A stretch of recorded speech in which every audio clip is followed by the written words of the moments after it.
بسم الله الرحمن الرحیم. السلام علیکم ګران دوستانو زمونږ استاسي نننی درس ده لیکسیون 51 یعنی یو 50م درس د 51 پیل بوکشتابیغن داسې راځي.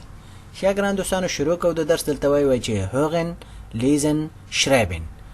ښه هوغن یعنی ګوري دوستان د خطونه مثلا په دغه د پاڼې سر کې مثلا همیشه راځي، خو لیکن دا سره سره هم د چې وایو په دې چې یو کومه جمله پاتې نشي. دومره خبره ده چې دا کومه جمله چې څومره استعماليږي هغه د مغز یومغه په خدي په مغزو کې پاتې کیږي. ښه امیدوارم دوستانو تاسو پوه شئ. ښه هوغن یعنی اوریدل، لیزن یعنی ویل یا لوستل یعنی خط ویل یا لوستل، شرایبن یعنی لیکل. ښه دې ځای کې وایي چې د Satzzeichen یعنی Satzzeichen ګوري دوستانو مثلا Satzzeichen یعنی علامې وخل داسې علامې مثلا ګوري دوستانو په مخکنیو درسو کې مختلف علامې وخلې دي، خو لیکن دلته کومې علامې دي؟ دغه علامې دي. دا وګوري دغه علامه ده، دغه یو علامه ده، دغه علامه ده، دغه مختلفه دي. دا علامه خو یو علامه نه مثلا یا مثلا خو دلته مثلا د ټکو علامه دي. علامې دي. مثلا اوس په دې ځای کې چې شي کوو، اوس دغه د دې نمونه زده کوو.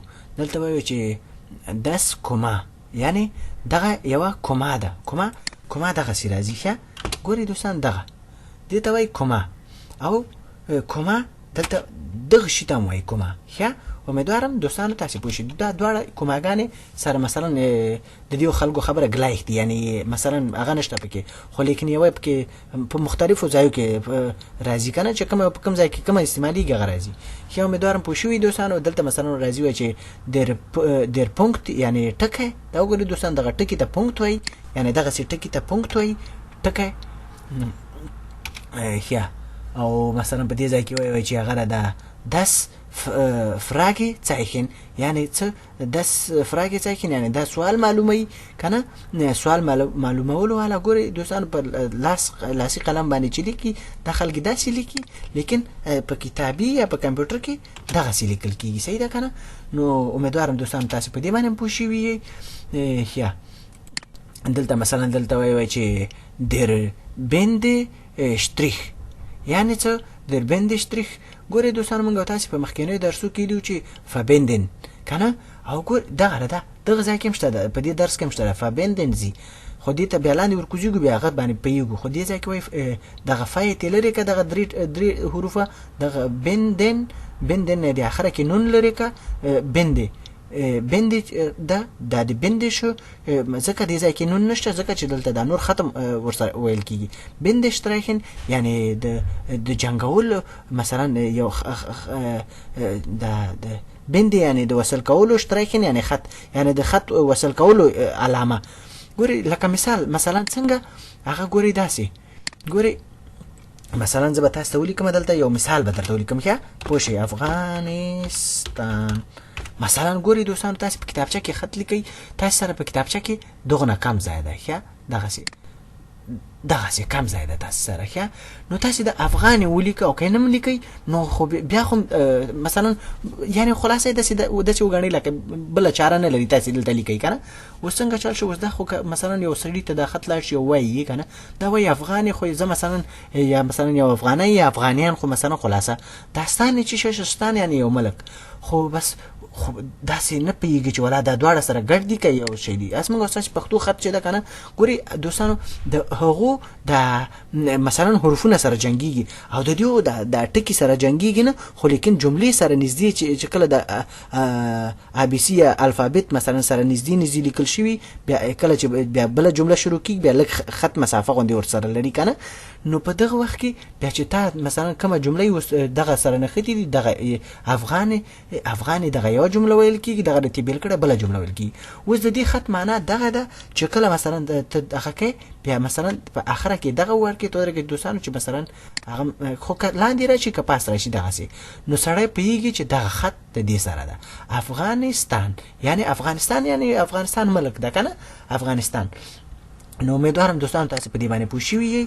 ښه وزو دې ځای ته چې دلته وایي چې ټوپل پونکت کنه در ټوپل پونکت یعنی دوه ټکی. دا وګورئ دوستان دوه ټکی دي، مثلا دغه سي دوه ټکی دي، دا دغه سي دې ته وایي ټوپل پونکت یعنی دوه ټکی. خو امیدوارم دوستانو تاسو په دې باندې پوه شئ. اوس دلته راځو مخکې دلته وای چې پونکت یعنی ټکی، بیا وای چې پونکت بیا ټکی یعنی او کوما. کوما ګوري دوستانو ما خو تاسو ته مخکې ویلي چې کوما مثلا یو دغه ده او یو دغه ده، صحیح ده. مثلا په مختلفو ځایو کې مثلا په یو ځای کې دا راځي، یو ځای کې دا راځي، هغه مثلا مختلفه دي.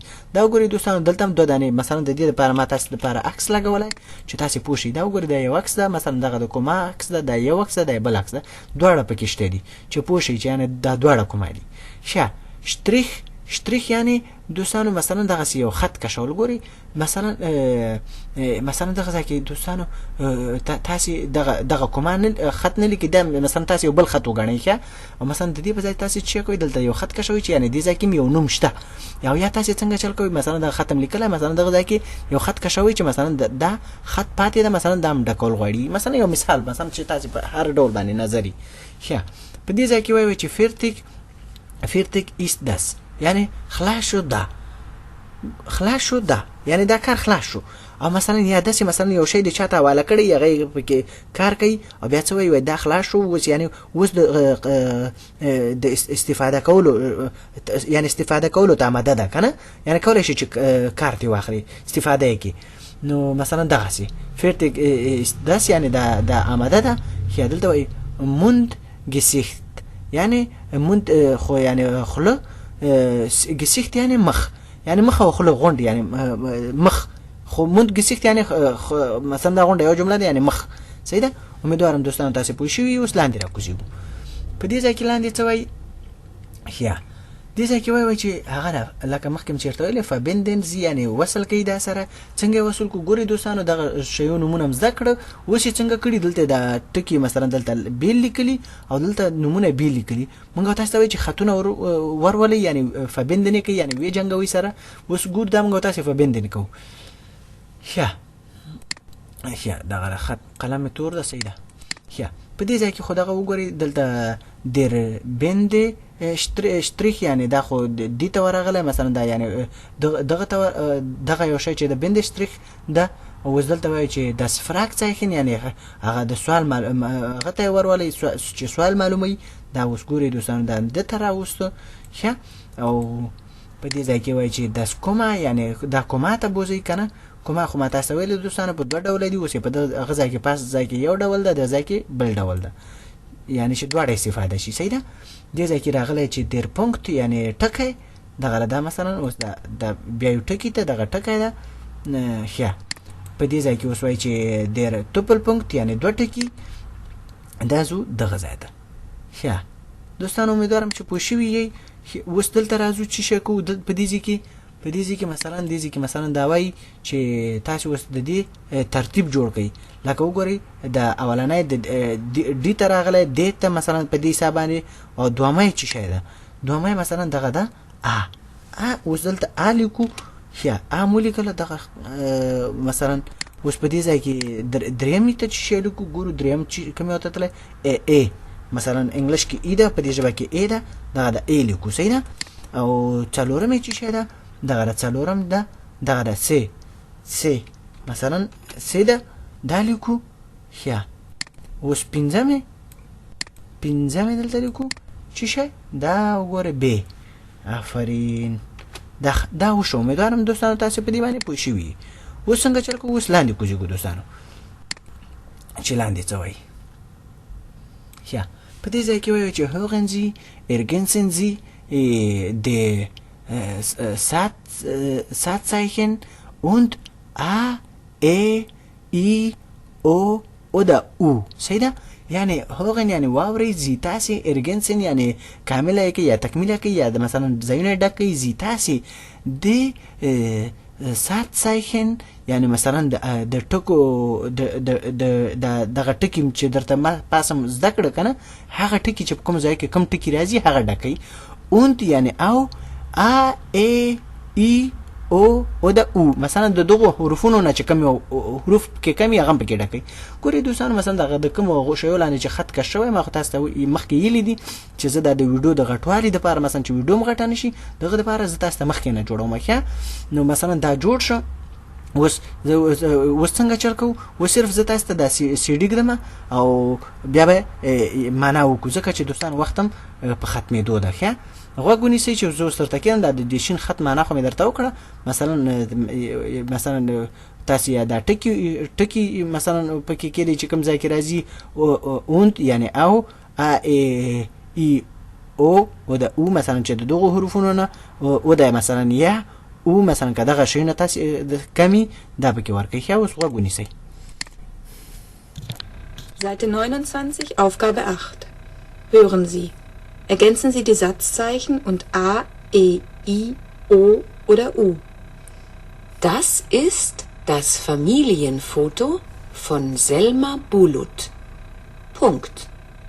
Ja, das ist yani da das Family-Foto von Selma Bulut yani da das چې د دې ځای کې ارتیکل ده د دې das Family-Foto yani د یو د کورنۍ یا د کورنۍ د کور غړو عکس کنه فون سلما بولوت یعنی د سلما بولوت د کورنۍ ده ښه پونکت یعنی ټکی وکي ښه مخکې غوږ ونیسئ دوستانو. Die Familie von Selma Bulut ist groß. Ja. Punkt. Die Familie von Selma Bulut ist groß یعنی فامیلی د سلما بولوت یعنی بولوت خو فامیلی نوم ده یا قومي نوم ده است یعنی ده groß یعنی غټ یعنی د سلما فامیلی غټه فامیلی ده یعنی او د دې ځای کې چې پونکت یعنی ټکی وکي ښه نو څنګه ونیسئ مخکې. Auf dem Familienfoto sind die Tochter, ja. Auf dem Familienfoto یعنی په فامیلی عکس کې sind یعنی ټول د توخته یعنی لور کنه هغه د کومه یعنی کومه دغه کومه د چې کومه وکي مخکې غوږ ونیسئ. Der Sohn, der Sohn یعنی زوی کومه یعنی زوی هم پکې ده. Der Bruder,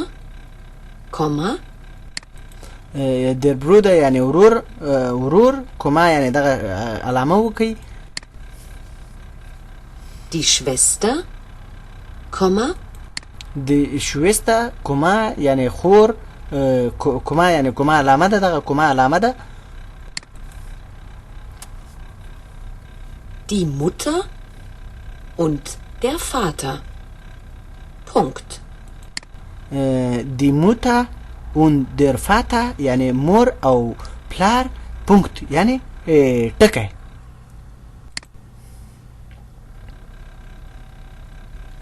Da sind auch die Schwiegermutter, ja, da sind یعنی دا ټول auch یعنی همچنان یعنی همداسي د Schwiegermutter یعنی هغه د خواخي کومه یعنی دغه کومه وکي یا کومه. Der Schwiegervater und die Schwägerin. Punkt.